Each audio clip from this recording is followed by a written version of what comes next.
क्या Republic network की तरफ से, उनके मालिकों की तरफ से इस मामले में कोई सफाई अब तक दी गई? पुलिस ने आरोप लगाया कि ये डेटा चोरी कर रहे थे। 2020 में पहली बार शायद इस तरीके का कोई खुलासा हो रहा है राहुल, कि कोई टीवी चैनल लोगों को धोखा देने के लिए टीआरपी की चोरी कर रहा है, खरीद रहा है पैसे देकर।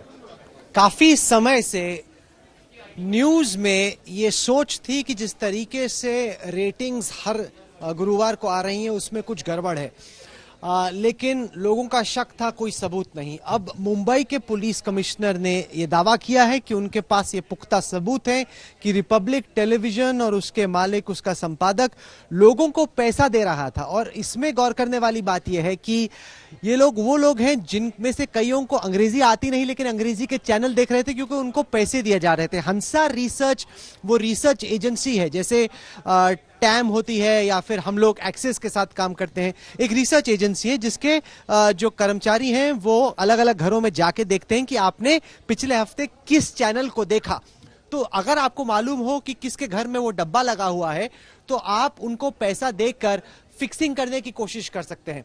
अब बड़े स्केल पर ये आरोप मुंबई पुलिस द्वारा लगाया जा रहा है कि रिपब्लिक टेलीविजन और अर्नब गोस्वामी लोगों को पैसे दे रहे थे, रिपब्लिक भारत के लोगों के साथ चीटिंग कर रहा था। और ये जो तमाम दावे थे कि हम पत्रकारिता करते हैं, ये पत्रकारिता नहीं, ये अपराध है, ये क्राइम है, ये जर्नलिज्म नहीं, ये क्रिमिनल एक्ट है। और अब हमारा ये मानना है कि चूंकि ये आरोप लगे, ये आरोप सही है, ये जरूरी नहीं, लेकिन टेलीविजन पे आरोप साबित नहीं होंगे, प्रेस कॉन्फ्रेंस में नहीं, इनको साबित करना होगा एक कोर्ट में। और जज ही, असली जज, एक पत्रकार नहीं जो अपने आप को जज समझता है, लेकिन एक असली जज को तय करना होगा कि मुंबई पुलिस के कमिश्नर ने सार्वजनिक तौर पर जो इतने बड़े बड़े आरोप लगाए हैं कि चीटिंग हो रही थी, फिक्सिंग हो रही थी, दो जो बाकी चैनल है उनके मालिक जेल में है, अर्नब गोस्वामी को समन भेजा जाएगा, अर्नब गोस्वामी को पूछताछ के लिए बुलाया जाएगा। और ये जो बातचीत हो रही है कि ये फ्रीडम ऑफ स्पीच है, अभिव्यक्ति की आजादी, ऐसा नहीं है। अगर आप कोई क्राइम करते हैं तो आप ये कह के बच नहीं सकते कि मैं पत्रकार हूं तो मैं कुछ भी कर सकता हूं। अरे क्राइम क्राइम है। अगर ये क्राइम साबित होता, अगर वाकई में उनके पास सबूत है कि रिपब्लिक टेलीविजन ने पैसे दिए, महीने दर महीने लोगों को पैसे दिए कि वो उनका चैनल देखें, तो ये बहुत बड़ा अपराध है और साथ ही साथ देश की जनता के साथ धोखा है।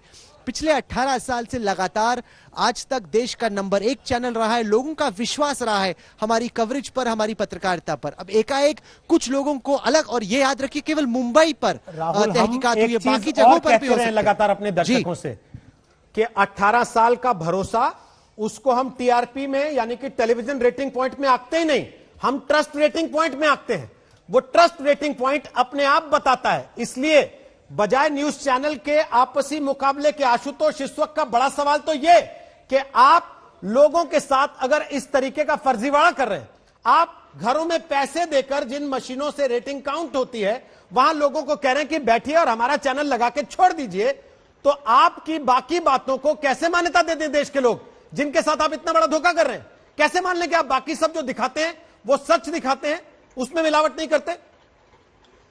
देखिए रोहित, ये अभी जैसा राहुल भी बता रहे थे, ये कोई अनहोनी बात नहीं है। हम लोग जब टेलीविजन में था 2014 के पहले, तो कई बार ये शक होता था कि क्यों कुछ टीवी चैनल कुछ समय के लिए अचानक वो नंबर 7 पे थे और अचानक नंबर 3 में पहुंच गए, फिर नंबर 2 पर पहुंच गए। ऐसा क्यों होता था? और कई बार हमने इसको इन्वेस्टिगेट करने की कोशिश की, अपने स्तर पता करने की कोशिश की, लेकिन वो शक के दायरे में ही हमेशा रहा, कभी उसके पुख्ता सबूत नहीं मिले।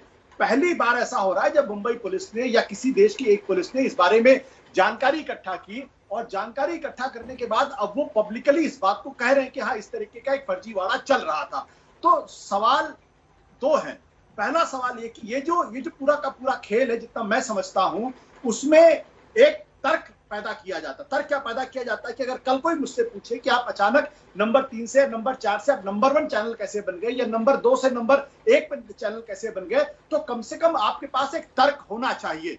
और मुझे लगता है कि पिछले 2.5-3 महीनों के अंदर जिस तरीके से सुशांत सिंह राजपूत की कवरेज की गई, इस कवरेज की आड़ में यह पूरा खेल किया गया है और एक नैरेटिव, एक जस्टिफिकेशन पैदा करने की कोशिश की गई कि कल अगर कोई मुझसे पूछे या कोई किसी से पूछे कि आप अचानक नंबर 1 चैनल कैसे बन गए, आप अचानक नंबर 2 कैसे बन गए, तो कम से कम मैं ये कह सकूं कि हमने, देखिए, इतनी शानदार कवरेज की, पूरा देश हमें देख रहा था, इसलिए हम यहां पर पहुंच गए।